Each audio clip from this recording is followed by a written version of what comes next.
All right, Raindrops, we are in the building. Thank you all so much for spending your Thursday with Queen Ebony K. Williams and I as we break down what I like to call the Dynasty Report. Okay, and this is going crazier than ever. I hear it. Do you hear echo with me, Ebony? A little bit, and that, yeah, a little bit, but it's not bothersome to me, honey, because we must get to it.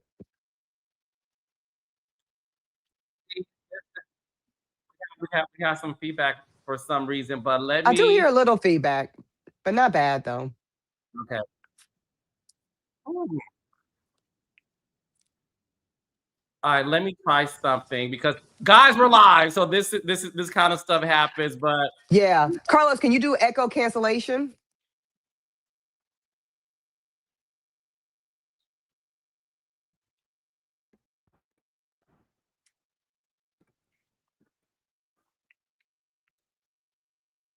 okay, is that better? I actually think that is a little better. I still, You I still hear still it? hear us. Yeah, let me try. Sorry, guys, we're live. This is what happens. So listen, raindrops. Let me Oh, I can hear it a little bit. Yeah. figure this out. This is what happens when you're live. One second.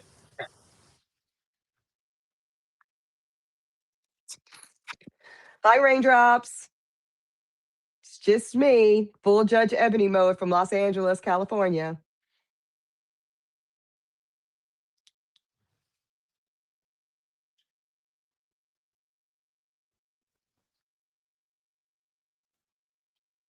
Okay, Ebony, can you hear me?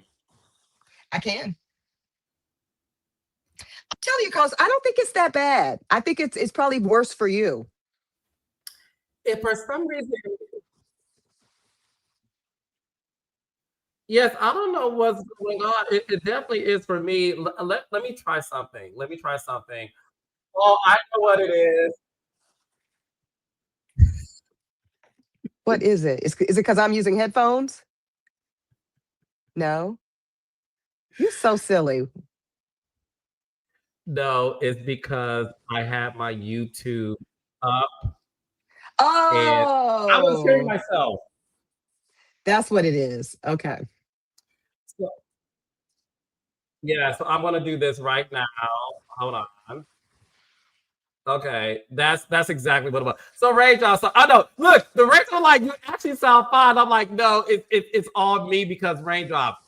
I have so many tabs up on my computer that unfortunately I have to tab up on all of my YouTube's channels, honey. Let us see the tabs, Carlos.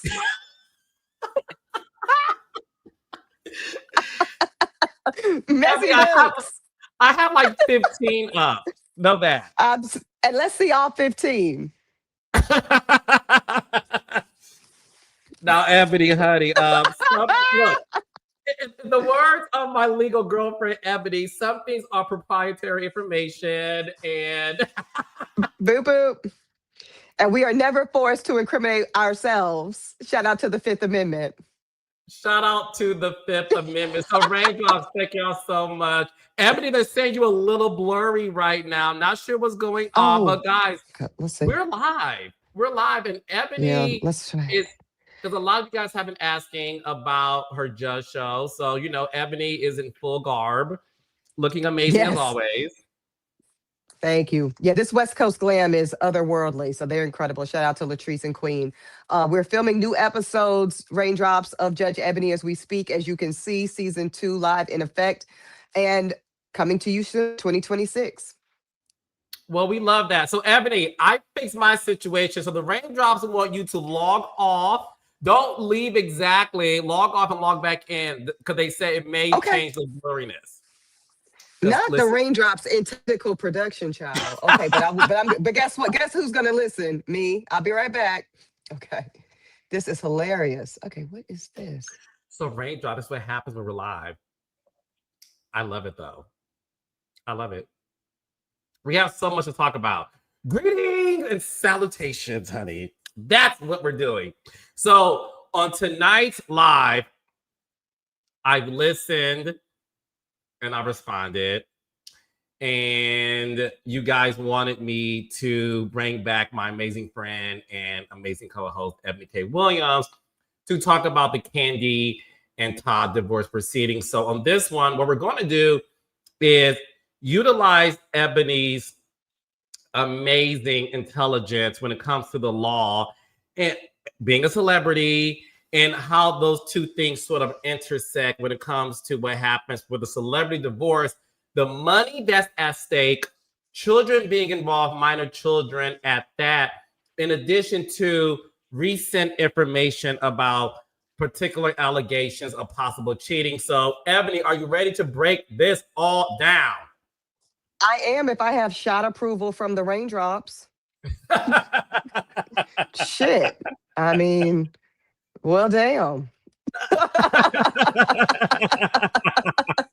Well, look, you know the raindrops are very opinionated. So just to catch you all up to speed, what's going on, and look, this has been a situation that a lot of us did not see coming. So I want to make sure to recap to you guys exactly what is happening. So raindrops, as you all know, Kandi Burris Tucker has decided to file for divorce on November 21st. She has called it quits after 11 years of marriage. She said in a statement that after deep thought and a lot of prayer, she's made the decision to move forward with a divorce. Okay. She cited that the marriage was irretrievably broken and that she was seeking for joint custody. So before we get into Todd's response, which truly did break the internet, Eboni, some divorces, especially celebrities, we always hear irreconcilable differences, which is pretty much like the safest thing to say about like two parties, we decided to differ on matters. To say that it was irretrievably broken, explain to us exactly what that particular statement means and why or why not is that important when it comes to this divorce. Well, the only real legal significance of that language, Carlos, and it's a good point of clarification, is that because, like you said, irreconcilable differences is a catch-all. You know, it's a standard catch-all that almost everybody uses in their no-fault state divorces, which Georgia is. But that beyond, you know, what do you call it? Reconciliation piece just kind of goes to tap the judge or the trier of fact on the shoulder and let them know basically we're not particularly interested in counseling or mediation tactics that would put us on a path for reconciliation. It's basic because sometimes when you initially you do an initial first filing of divorce, you might have a judge push you in that direction, especially when there are minor children involved, as is the case with Kandi and Todd. They've got a 6-year-old daughter, Blaze, 9-year-old son, Ace. And so especially I'm going to bring up some components, raindrops, so follow me here. When you're in the Bible Belt, they are in the state of Georgia. And I say this as a proud Southern girl myself who practiced family law in the state of North Carolina. You're going to sometimes run into a judge, and the judges, y'all, have a tremendous amount of discretion in family law cases. So that's one thing to note. This is not a prosecutor and a defense. This is a judge, and only a judge, that will hear from both Kandi's lawyers and Todd's lawyers and decide all the elements of this case, from custody to the enforcement of the prenup, which we will get to all the elements. And so when you're in this type of jurisdiction, the South, the Bible Belt, where the culture of the region, y'all, kind of mandates a presumption of family, a presumption, especially in the political climate that we're in. I don't have to name it. Y'all can put it together, okay? Where there's such a energy and propensity around traditional family values and families staying together and nuclear family situations. So the inclusion by Kandi's attorney and their legal team of that sentence, essentially beyond reasonable chances of reconciliation, is to say, hey, Your Honor, in case you're thinking about trying to put us on track for some type of preliminary reconciliation counseling, we can skip it. That's what that says to me. Yeah, yeah. So one of the things that occurred after that, because again, the divorce filings for me, and again, I'm not a lawyer, I'm just a general public citizen. One thing that I thought was okay, it was a kind way of saying this relationship cannot be, retrieved outside of getting back together. We do have minor Hmm. children together. We are going to try to have joint custody. She did say that. Hmm. She also said that, look, they have businesses together and that any debt that they have should Yes. be split and anything else should be split. Hmm. Everything seemed to be fair, and everybody said, okay, that's fine. Then a few days later, after that, on December 2nd, I'm sorry, not December 2nd, what happened on December 1st? Todd Tucker's attorney, Randy Kessler, responded to Kandi's filing. And this is where things were said, Eboni, that rubbed the general public the wrong way. Not all, but some. But I wanted to Hmm. get your thoughts on it. Um, in the document, it did state that Todd would like to have in the hopefully unlikely event that they are unable to reach a custody deal, he will be seeking primary physical custody, joint legal custody, and final decision making authority.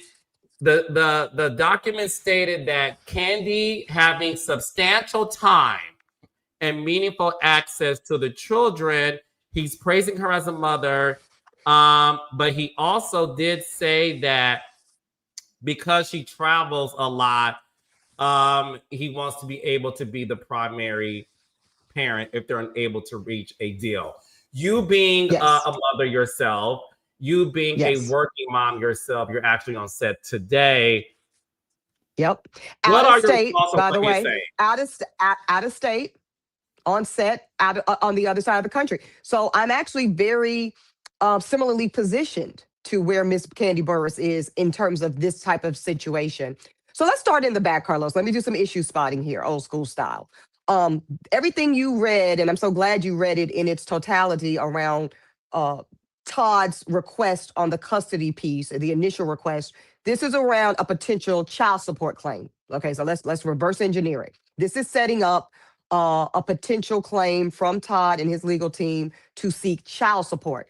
I want everybody to immediately put spousal support on a separate shelf, a separate shelf. Spousal support and child support have absolutely nothing to do with each other. Okay. Spousal support may or may not even be at play, depending on whether or not the judge decides to uphold the existing prenuptial agreement. But child support is something that you actually cannot bypass in a prenup, okay? Because it's not about you or you, spouse or spouse. It's about who? The child.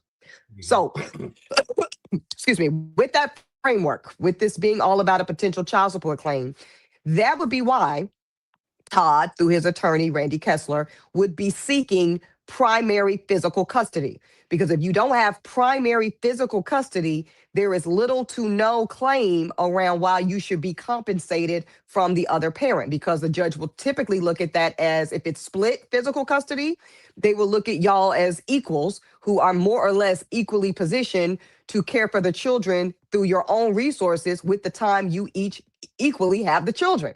But if you're saying, no, no, no, no, no, I am the children are with me most of the time, subject to visitation from the other spouse, then the financial presumption shifts, Carlos. See how that goes? And now the expectation is I need to be paid from the other spouse, compensated for taking on more fiscal responsibility because the children are with me more. So I'm feeding them, I'm clothing them, I'm housing them, I'm paying for their extracurriculars, and I need to be paid child support to make that equitable. That's connecting the dots as to why he's starting from a physical custody demand. Uh, and then the legal joint custody, that's standard because there is no fiscal component to legal custody because legal custody is not about where the physicality of the children. It's only about the decision making. So this is where they go to school, if they have health insurance, what kind, testing, the things of this in terms of like whatever assessments the children might need as they continue to grow and develop. But then I think it's interesting. Well, something I don't see often, Carlos, is this final request potentially of final decision making. Because the whole point of joint legal custody is to say that we are joint in assessing what I just ran down: schooling, healthcare, the major decisions that affect the child's life. But he's saying that I actually want final decision making potentially, and that's a bit unusual. But the first thing you said is important. We only get to me having physical primary custody, joint decision making, legal custody, and final decision if and only if we can't get to a custody agreement. So that's going to be the first step, Carlos. They're going to sit down with maybe a mediator, an arbitrator, or even the judge and try to see if they can come up with what we tend to call a consent decree, which means we both consent, mutually agree that this is going to be the custody arrangement. So that's going to be the first attempt.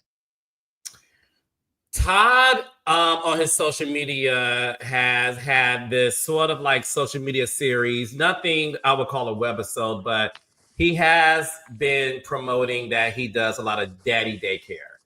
And he's been doing this for, in recent months. Do you think that was a part of strategy to show that he is being seen based on what he's showing as the primary caretaker? Yeah, I don't have to think it. Mm-hmm. Well, I was gonna say, I don't have to think it, Carlos. I know it. And it's not necessarily, that's not a dig. That's not nefarious. That's just quite obvious, quite frankly. When you see people start to show up in a public setting, which social media is as public as it kind of gets, right? Because it's real-time visibility, establishing a narrative, which may very well be true, may not be true, may be a little true and untrue, who knows, right? But they're establishing a narrative that cements them in a particular position. So he's saying publicly, hey, public and potential judge and whoever's assessing this, I need you to know that it is me that is primarily at home doing the daily caretaking of the children. I'm running the bath water. I'm preparing the meals. I'm preparing any medicines they may take. I'm the one doing story time. Because why? My wife, per his claim, is out of town, out of the country, promoting Broadway shows, doing press for her incredible, works and projects and movies and films and all the amazing things she's doing. So while she's away kind of, getting the bacon, I'm playing daddy daycare at home, frying up the bacon, and I am holding down the home front. That is clearly, Carlos, what he has been trying to establish for the past several months, which bolsters his argument, his legal claim that that's why I should be designated the primary physical custodian. Because like you were saying, and using me as an example of what it looks like to be the working mom who's going to get the bacon. I'm out in LA getting the bacon. I'm on set getting the bacon. Somebody's got to get the bacon, but also somebody has to be home to fry the bacon because the children can't eat unfried bacon, using this analogy. So I would tell you, sidebar, this is sidebar. This is part of the reason that I used a donor. True tea. Talk to us about personal story time. Part of the reason that I decided to be a single mom by choice, Carlos King, and use a donor and not have a father for liberty, not use a friend, not have a co-parenting situation is because I knew my circumstances professionally would put me in Kandi's exact situation. And that I would very possibly end up paying child support for my own daughter. Oh, absolutely. Excuse me. I would easily be in a position to have to go in front of a judge looking just like this and plead my own case for my own daughter that I carried and birthed to say, despite my travel schedule, my work schedule, my sometimes lack of real-time availability, I assure you I can make sure all of her needs are met. Because that opens the door, Carlos, for exactly this, where a father, despite the relationship between me and the father, despite what we even previously agreed to, could then say, Your Honor, look at her. She's outside. She might be outside for very wonderful, noble reasons, but she's away from home. And children need, mom to be home. Mom's not available to be home. And so she she has put her custody rights at risk from a legal standpoint, and I'm here to step into the pocket. I'm here to step into the role and play the primary custodian for my children. And that's a real risk, Carlos. And it is one of the reasons I'm telling you that women with high power careers that demand travel or time away, my daughter is being very well taken care of right now, Raindrops and Carlos. I assure you, I'm getting hourly updates from her nanny, who has been with her since she was 4 months old. She's in a lovely, preschool that she's been. So she's good. But if I had to argue this to a judge, it could go either way, and I wasn't willing to risk it going either way. So that's a personal decision. Every woman gets to make that decision for herself. But I hope that helps understand, Raindrops, why somebody would do what I did. And more women are electing to do it because we don't want to be in court having to potentially fight for custody of our own children simply because we chose or needed to go to work. Wow. Well, listen, you are preaching to the choir of the women who are working mothers and working women in the group chat. With that being said, I want to ask you this because this was brought up recently and I never thought about it until one of my Raindrops brought it to my attention. Does it hurt a woman in this case? So let's just, Kandi had Blaze via surrogacy, right? Yes. Does that will that hurt? Let me rewind. Could Todd and his attorney use that as a way to establish her busy schedule and the reason why it is in the best interest for the primary custody to be in the hands of the father because of something like that? Is that something that could be used as evidence? I don't think so. I appreciate the curiosity. I see where it could come from a curiosity standpoint, but I don't believe so. I didn't follow that storyline. I was watching the show at the time, but from what I know, period of surrogacy, Carlos, it is almost always used for medical necessity. Kandi, like myself, is now very much so considered advanced maternal age. Kandi, at that point, had already birthed Riley.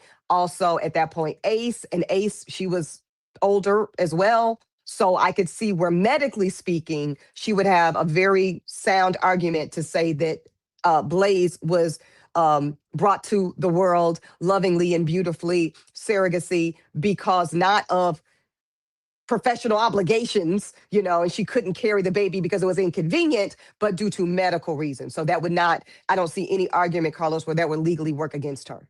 Okay, so Raindrop, I hope that answered your question. I want to make sure to ask that. So thank you, Raindrop, for asking that question. I want to move into the finances. Can I just add something real quick? Because it doesn't apply necessarily to Kandi, but it could apply to other women in these situations. Let's say Kandi had used an egg donor, right? So let's say Kandi was the legal mother of one of her children, but not the biological mother. I want to be clear, Raindrops. That does not jeopardize her custody. The law does not afford a biological parent more legal rights than a legal parent. I think that's very important to clarify. Okay, go ahead. No, and I'm glad you clarified that. And Eboni, I'm not sure if you heard of this story that happened to Sherri Shepherd. Oh yes, Sherri has told me that story herself out of her own mouth. Yes. Mm-hmm. So, are you at liberty if you wanted to? Because what you said made me think about that. Because Raindrops, listen, Sherri Shepherd used a donor egg, which was her ex-husband, Lamar Sally's sperm, to have her son through a surrogate mother. The egg donor was selected by the agency after, they signed an agreement with the agency to be the legal parents. However, Raindrops, it led to a legal battle during the divorce, with a court ultimately ruling that Sherri was the legal mother of the child and had to pay child support. Child support. Sure did. Sure did. So that's important. So anybody hearing this that's thinking you're mitigating your financial responsibility by putting some biological distance between you and the child, you are not. The court said motion denied. Go ahead, Okay. Carlos. All right, so I want to get into the This is so financial. good. This is so many issues. Oh, So many listen, issues. as my team all week, I said I am attending the University of K. Williams because you know I'm obsessed with you and your brilliance and just everything that I'm learning from you, courtesy of Yeah. this. And listen, Yeah. I have so much on my plate, but I do want to go to law school now. But thank you, Ebony. And Ebony, also, just so you Love that. know, a lot of raindrops, courtesy of just watching you for years and also watching Mhm. this. You are influencing and inspiring a lot of people to the law school. So I want you to know that.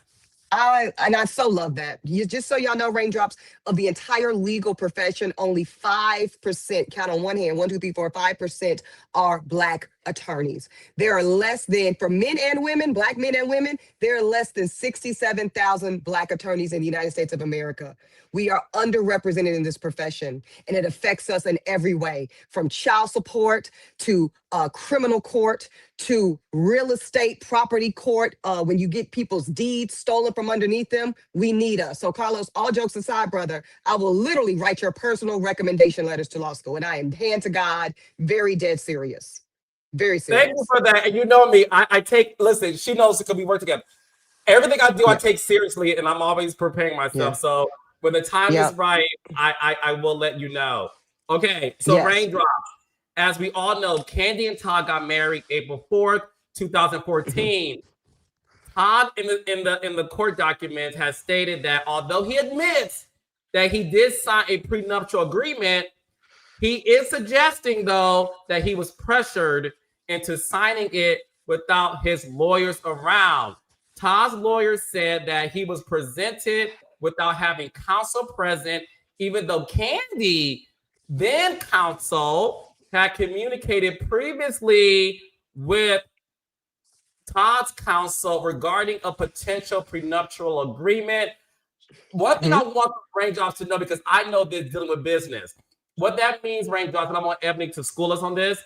When they say that Candy's lawyers independently spoke to Todd without his lawyers present, the reason why that could be deemed, I'm not going to, well, I'll just say the word and correct me if I'm wrong. The reason why that may be deemed unethical is because Mhm. the moment two parties, so in this case, Kandi and Todd having separate lawyers, the moment the Yes. lawyers are engaged talking to each other, as a lawyer, you're not allowed to speak to the other Mhm. counsel's client without them being present. Is that correct? That is 100% correct. Yes. Yeah. Okay. I mean, that's like a one-on-one type of way you get sanctioned by the bar association, is speaking to another attorney's client without representation present. And just the reason for that, raindrops, is because there's a certain power dynamic at play and certain presumptions of understandings that we have with each other, amongst each other as attorneys. Okay, that lay people could be brilliant, could be Fortune 500 CEOs, could be multi billion millionaire celebrity, whatever. It's not undermining to say they are incompetent. It's just to say, and they can actually catch this, T. Carlos. They can actually be attorneys. It can actually be an attorney. But if they are not the attorney representing the legal interest of that person in that case, they are not permitted to speak to the counsel. Period.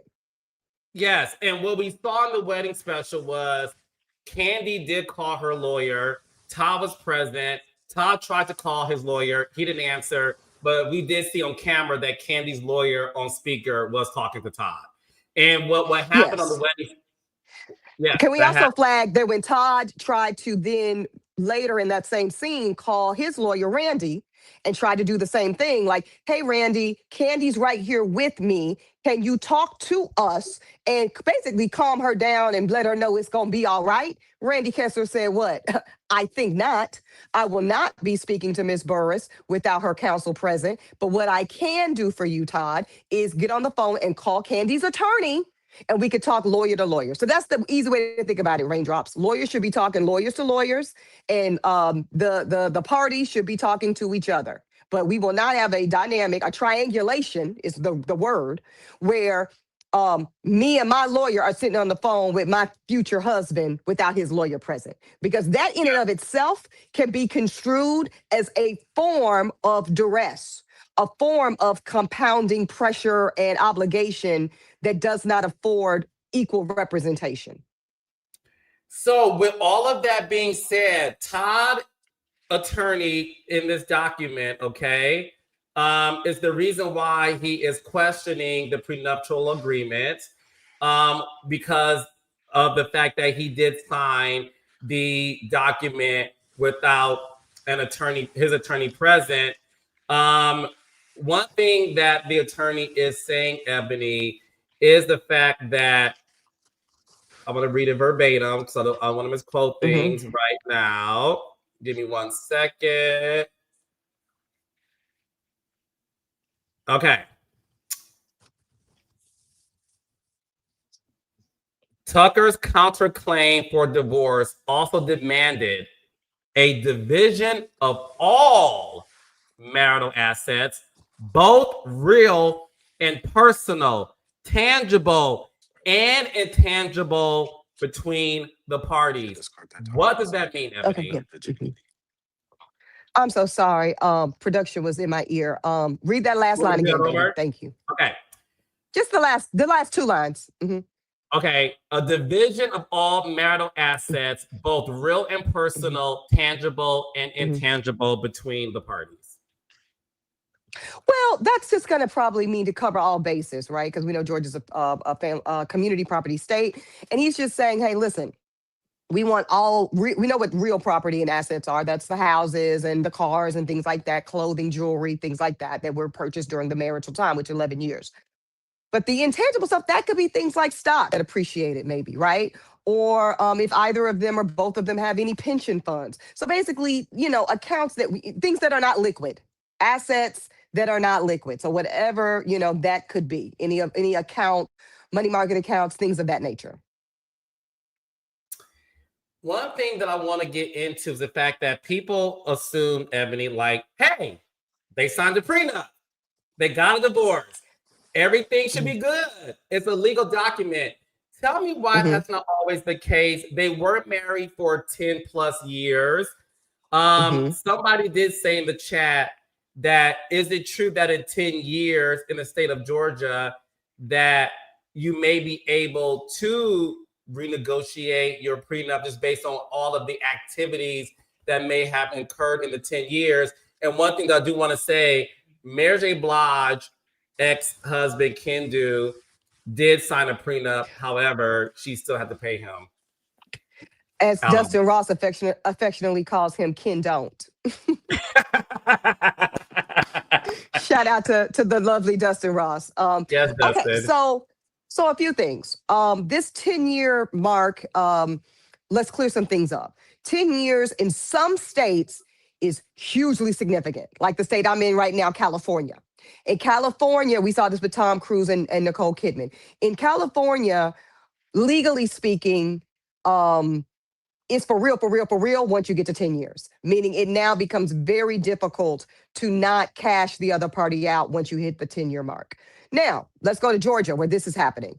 They don't have that severe of a statute where everything kind of changes at 10 years, but certainly a few things do happen at 10 years. Now, no sitting judge is going to presume that this was just for play. If somebody stayed 10 years, even if they were a gold digger, they were committed.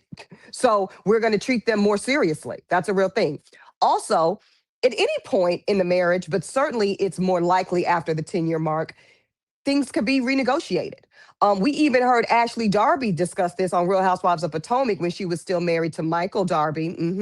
That once they got to 10 years, it essentially is thrown out. This notion of we need to be real careful of how we divvy things up. Once you get to 10 years, again, the presumption is that everybody was operating in good faith and that this is more treated as a community of sorts, and that's how it's going to be handled. So that's the significance of the 10-year piece, just so everybody's clear on that. It doesn't seismically change what's going on here, but it says that the judge is not going to look at Todd or whoever the other person is and say, you just married them just for money. Because most people that just marry for money are in and out in a year, 2 or 3, not 11. And just so we know for the record, Kandi is the one that actually filed for the divorce. Todd didn't. So I just wanted to make sure that fact was also presented, because people are saying that all of this happened because, Todd wanted to get the money. Is pretty much what Cash they're trying out. Cash out. Yeah, a lot of people. Yeah, I what want they're to also trying add. Well, I wanted to add this too, Carlos, because I think you're right. First of all, you're exactly right. I think people look at, he signed the document, it's legally binding, case closed. While that's not the case, now it is important that he signed the document. I do want to be clear. It's not a nothing sandwich, okay? Because he signed the document, and there's also a part in the wedding special, or maybe it's an episode of the next season, where he says on camera, against my attorney's advice, I signed the document, because no piece of paper, I'm paraphrasing now, but no piece of paper is going to get in the way of me and Kandi being together. That's not going to be a good fact for Todd Tucker. However, it's not going to be a good fact for him, Carlos, but it's not controlling enough to undermine his entire claim. And part of the reason why is what I'm about to tell you and point out. Now, both of their lawyers are going to make arguments around whether or not his signing of the prenup was what we call truly voluntary. Was it truly voluntary? And when he says what I just said, he said, against my attorney's advice, I signed it anyway. That goes to it being voluntary, right? But you know what doesn't bode well for Kandi's side of this argument and it being truly voluntary? The time frame. The fact that these two were 24 hours before their wedding, still going back and forth around the document itself, clauses, what this means, interpretation. Already that's a flag to any judge, Carlos. Because ideally, for a prenup to be deemed kind of best practices, this should have been done months ago. Months ago, this should have been in the can. This is what this really is supposed to look like in best practices is we set a wedding date, and we each give our lawyers the document. Your lawyer drafts it. They send it to my lawyer. We spend at least, on average, with this kind of money involved, a month to 3 months negotiating back and forth. What's fair, what I like, what you like, cut this out, retract this, da, da, da, da, da, da, da. Then we agree on the document. I sign, you sign, it's notarized, it's in the can. At least a month, if not 3 or 4 months ahead of the wedding date. When you are just the nature of the pressure cooker of vows start in 24 hours, now that could easily be construed as duress in its own form. Is that making sense? Just the nature of the timeline can be construed as an aspect of duress. Why? And I don't know that this is on Kandi, so I'm not saying that, Raindrops. But what I'm saying is that's going to be investigated by the judge. Ms. Burris and your counsel, when did you deliver the initial draft to Mr. Todd Tucker? And how long did his counsel have to review it? And when did they get the revisions? And how long did y'all see, did you allow adequate, reasonable time of review, consideration, and negotiation and execution of the document? Because if the court deems you did not, and that you kind of tried to run the clock out so that you felt like your decision is marry the love of my life or sign the document ill-advised, that wouldn't bode well for Ms. Burris. I have to ask the question because it's in the comments and I want to get your expert opinion. Sure. A lot of people are saying that with Todd, because, Kandi counterclaimed Todd's response and said that they will use the Bravo footage of the wedding series to show that he did sign it. Now, with that being said, the fact of the matter is Todd did sign it the morning of his wedding. He did not have a lawyer present. Yes, the Bravo cameras were there, but the question does remain, do you think that Todd was smart enough to know that at the end of the day, God forbid something may go awry, I do have this to protect myself? You mean the footage to protect himself? The footage of the fact that he is signing the morning With of and oh sure. everything that led to it. Him having issues with Mama Joyce, his Mm-hmm. mother, may she rest in peace, and Mama Joyce almost getting the physical altercation. The day Mm-hmm. before the wedding, he's being, him and Kane are getting to an argument. I'm Are gonna tell you we? something else. I'm gonna tell you something else that would work in his favor. Again, not controlling, but just something in his bucket.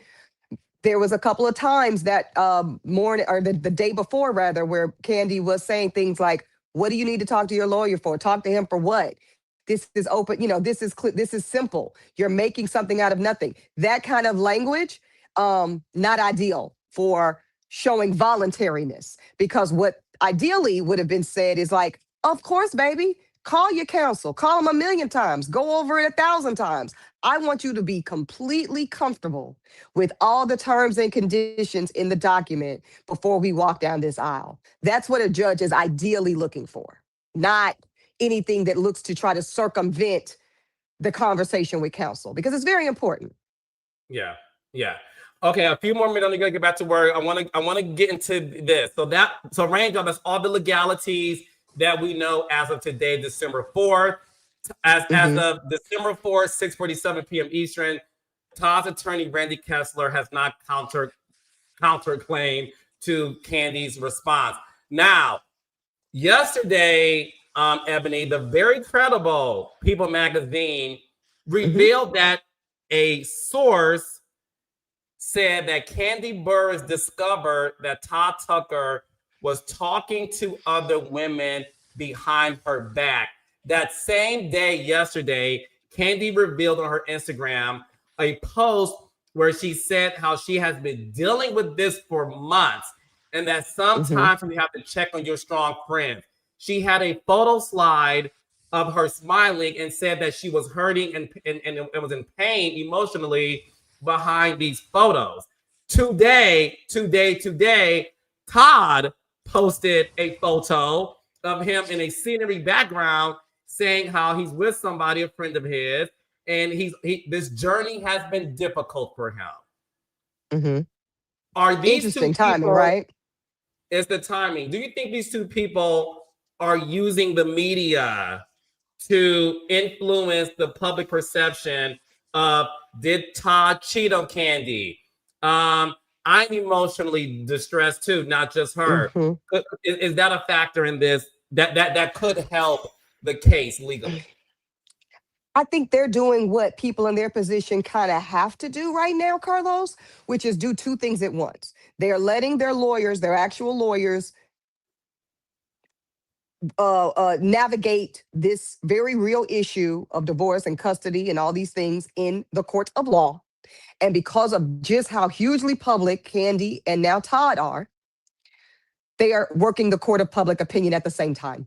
Because if they were to do the thing that we used to be told and advised to do in this business, which is let it play out in court and the public opinion piece will take care of itself, we're seeing now that that no longer is effective. Those are no longer the times we're living in, Carlos King.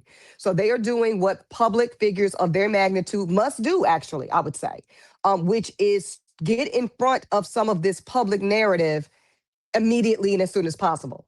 So Kandi probably, or her team, probably, I think, correctly assumed that if there starts to be an argument around infidelity or bad actions on the part of Todd Tucker, his legal team would then go to her Instagram and pull all of these beautiful, gorgeous photos of Kandi Burruss in July, of Kandi Burruss in March, of Kandi Burruss in September, and say, for a woman who was going through all that you just told this court you're going through, I certainly can't tell.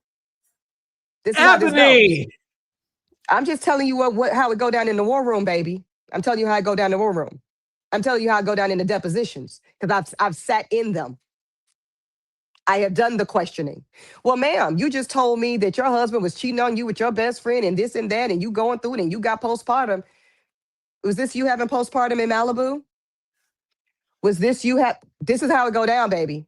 So this is Kandi and her team saying, "Oh no, we're not going to allow for that. We're going to get in front of that narrative, and we're going to say, despite what it looks like, despite all the what's it, 1800 Hawk? I mean, her the stylist, but Oh, behind the red Daniel Hawkins for carpets. stylist, yeah. Oh my God, God Shout damn, out to he Daniel. is everything. Okay, back to the business at hand. Sorry, I was literally gagged. Despite all of that stunning gorgeousness that you see on your screens, my heart was breaking. I was absolutely devastated. I'm literally going through. And then now, 24 hours later, we're not going to let that go unanswered if we're Todd Tucker and his team, right? Because certainly we're not going to let the opposing counsel, opposing party at this point, which they are adversaries, ladies and gentlemen. Don't be confused. Not saying they hate each other, not even saying they don't still love each other. But when it comes to what this is in this point in time, they are adversarial to one another. You better fucking believe it. Okay.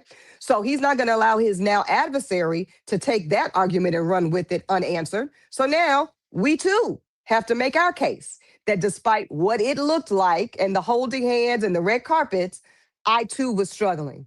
I too was going through. So we'll see. Something else I want to put out before I go, Carlos. What we don't Yeah. know is whether or not this prenuptial agreement had something called a bad boy clause.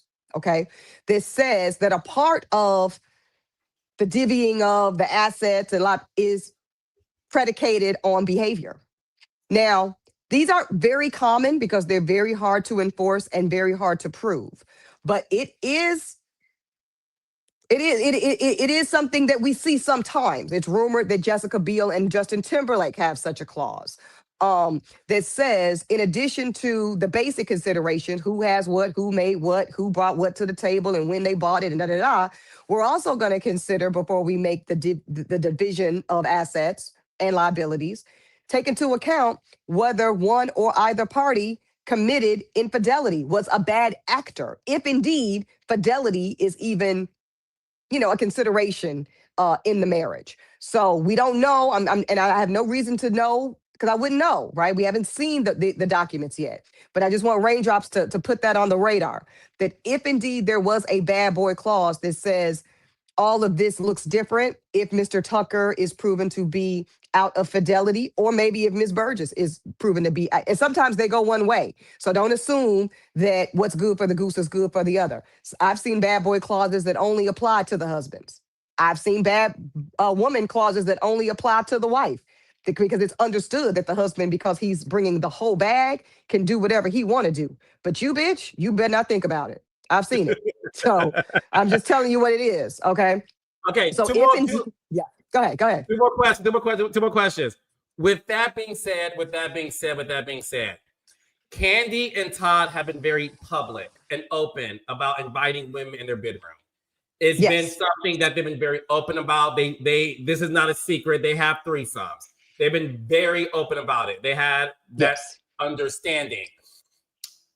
If there is a bad boy clause or bad woman clause in the prenuptial agreement, is it plausible to say if Todd decided to be with a woman independently of Kandi, although Kandi has allowed women to enter their bedroom together, is that considered cheating because he does have a free pass to sleep with other women based on, from my understanding, watching the show, if she was around? But is that considered cheating? And we have seen videos of them on Instagram. They've been on boats with a third, with another woman, and seem to be having a good golly time. So this is the height of judges' discretion, Carlos. And this is where, one thing we say in the law, and I've heard this since my first day of law school, is the law always lag behind society, right? So what we know are these notions of whether it's threesomes or more broader polyamory. They've always existed. No one's naive to it, but the visibility and maybe the frequency is peaking. It's climaxing, right? Pardon the pun. Okay, so because of that, I could see this is going to be what judge do you get on what day, and what are their personal kind of values around this sort of thing. You can end up in front of a judge that's very kind of old school and traditional. It feels like my grandma, don't start nothing you can't finish. Okay, may she rest in peace. So, hey, young lady, you allowed, you broke the seal, so to speak. and once you break the seal and allow one woman into your bed, you are tacitly inviting unlimited women at unlimited times, and it will only be a fool that thinks she can control the nature of it once we've allowed permissible third party participation. That's one perspective. You could get a more evolved, we'll say, judge, man or woman, of any age, by the way, that says, hey, no, it don't go like that. The couple must be in complete agreement at all times on what the rules and participation look like. So if Miss Burris knows and she's, volunteering and she's willing, then it's permissible. But any activity outside of her knowledge, outside of her permissiveness, this court is going to deem to be out of fidelity of the agreed upon relationship. So that's going to ultimately be the height of a judge's discretion point. Okay, and my last question for you is this. You were very honest about, not dating a bus driver, right? And girl, so. You went viral.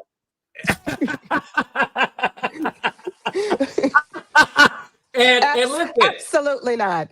Yes, and listen, it was split. A lot of people on your side, a lot of people are not on your side. Yes. Let's have a conversation. The last question for Eboni K. Williams, at least of tonight, because she will be back.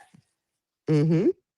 You are a woman of means. You are a highly educated woman, and you are a celebrity. You, like I said, been open about not dating the bus driver. Based on the fact that there, the financial difference between Kandi and Todd entering the relationship. And now he's asking for possible child support alimony. Are these the reasons why you felt so strongly about not dating a bus driver, to prevent yourself from being in the situation? But of course, that's an easy answer. No shame in my game, Raindrops. This is very much a part, not exclusively, but a very real part of why I personally, this is a me decision. Each woman, each man, each person gets to make this decision for themselves. But for me, this would not be a risk I would be willing to take. And that's based on a few things, right, Raindrops? It's based off my personal value system. I'm very old school. I'm very much of the traditional mindset that I think men in this nation, we live in a patriarchy. And I believe that men, despite challenges that they also go through, I think they are put in best position to climb the capitalism ladder of this nation based off of male patriarchal systems. So what do I look like tethering myself legally, for sure, to a man that I'm out earning when the whole system is designed for you to out earn me? So I got a problem with that, and I have no problem saying that. Put it on a t-shirt. It's fine, totally fine with it. But in addition to that, because I have practiced family law, I know what it's like to see Sherry. And I also have relationships with women who have paid child support for their own children. I have relationships with women who have paid spousal support to men for years, to multiple men, some of these women. And they're not all famous. Some of them are accountants. Some of them are CEOs. Some of them are, work in healthcare positions. And that's, again, not a risk I am personally willing to take. So I want to be clear before anybody thinks anything funny style. I am not calling Todd Tucker a bus driver at all. I believe that Todd was a working individual, that he brought many things to the table, and Kandi made sure we knew that. But the discrepancy is undisputed. The financial discrepancy between herself and Todd remained severe. And when there is a severe discrepancy from the man, the woman, whoever it is, this risk of money grab accusations is going to always be at play. Eboni, I know you got to run. Thank you so much, my love, for breaking this down for us. Listen, she knows this already. You have been heavily requested. You're always requested. And I know you're busy on the West Coast, but I want to say thank you so much for taking time out. I love you. And I love you. Give my best to Liberty, and I will see you soon, my love. I will. Love you, Raindrops. See y'all soon. Bye, sweetie. Bye, Carlos the King. Bye, boo. All right, so Raindrops, you have it here. Eboni broke it down. Eboni broke it down. Eboni broke it down. Eboni broke it down. I want to read the super chats really fast before I have to run myself, child, to get my food. I gotta eat too. It's 7 o'clock, child. Sweet talks. Did Mama Joyce's behavior, along with the pressure of being filmed, add to the duress? I mean, look, I think what we're seeing now is I thought Kandi's filing for divorce was very straight and narrow. It wasn't anything that I thought was salacious. Then Todd responded, and Todd, I think when Todd asked for if they're unable to agree to join to the custody of the kids, then he would want X, Y, Z. I think that's when people started percolating, like, wait, what's going on? And then when he challenged the prenup, challenging, the prenup, I think the audience was like, oh, this is about to get a little messy. So to answer your question, Sweet Tea Talks, I don't know. I think more is going to come out. And one thing I will say about being in the media is this, okay? And hear me loud and clear, raindrops. When you see things like breadcrumbs being dropped, something big is about to happen. When you see like little breadcrumbs, and People Magazine is very different than, I don't want to mention another outlet because I'm not trying to like say one is higher than the other. But what I will say is People Magazine, in order for them to publish a story, and I know this for a fact, I am a journalist. Hey, Portia. People Magazine is the most credible entertainment magazine in the world. In order for them to publish anything from a source, they need more than 2 sources. And that's just a fact. Not me sweating, child.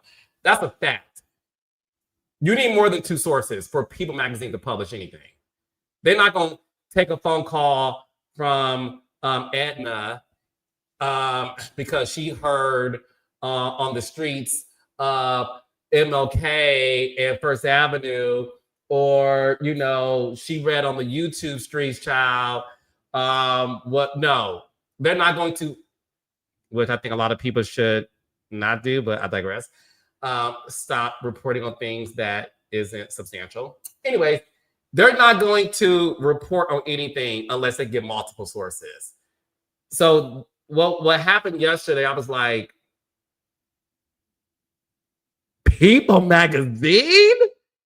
I said, babe. I said, child, not People.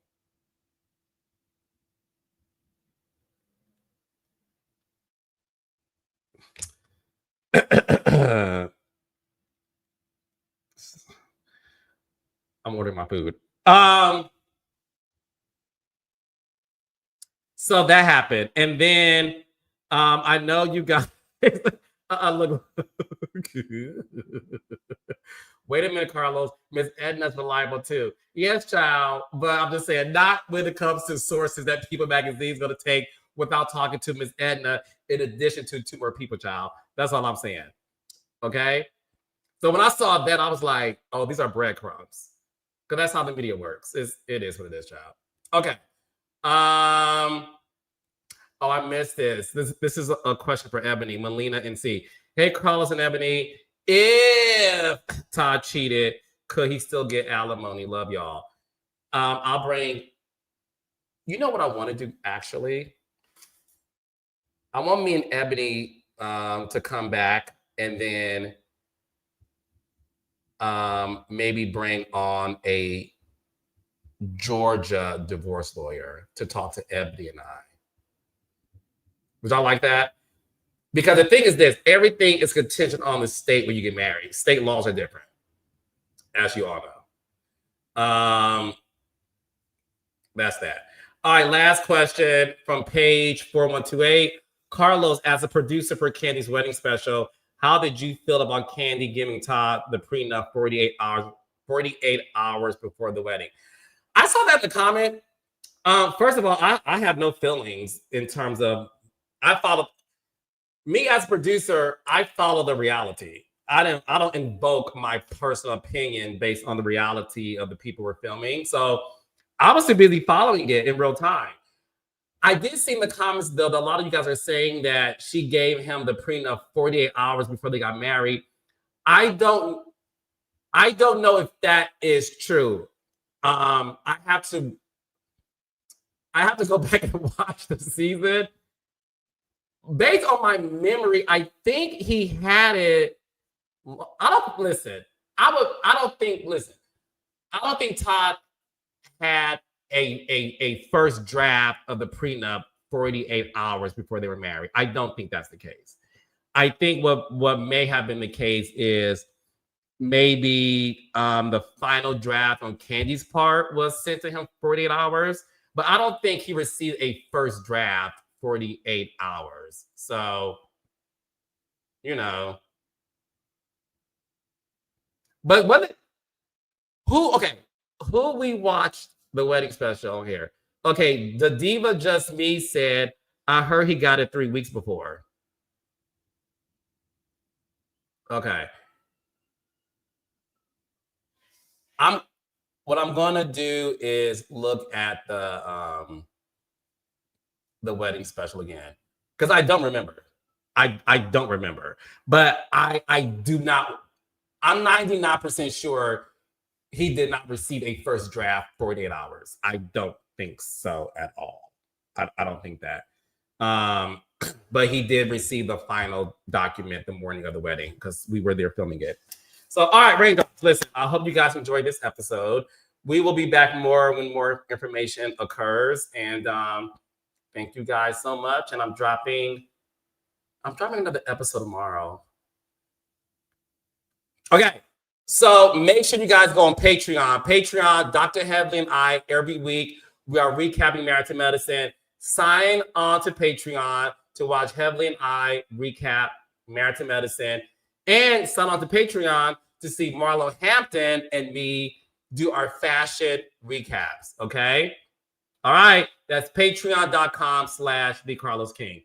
All right. Love you guys so much. I'll see y'all later.